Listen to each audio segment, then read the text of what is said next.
Here are the stories making news at this hour. I'm Marissa Bailey. Two families are grieving after police find their sons' bodies in a field on the far south side. Our Lauren Victory has that story. Well, nobody is in custody, but we just learned from that news conference that police do have two people of interest in mind. They told me separately that one of their cameras caught people running from this area, and they believe that this was a gang execution. They also haven't ruled out armed robbery. The family of Darnell Flowers tells me they are waiting to complete the terrible task of officially identifying him at the medical examiner's office.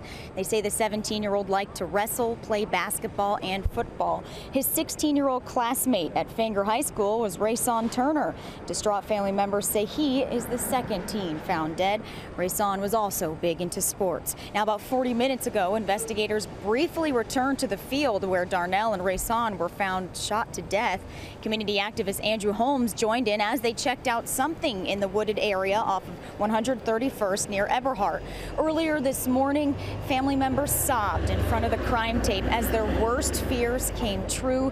The two teens went missing on Friday, at least 3.5 miles from here. A cell phone ping from the far south side neighborhoods prompted loved ones to begin a search. They passed out flyers and knocked on doors all weekend. And minutes ago, police explained the moment that this went from a missing persons case to a homicide investigation.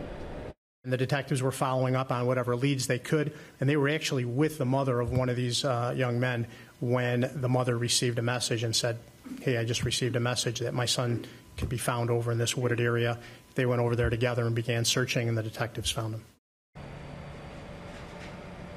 Now, at this hour, police say they are still looking for information about this case. And for people not familiar with this part of town, we're only a few blocks from suburban Riverdale. Around the corner is a playground and an elementary school. It's just about a 2-minute walk from here.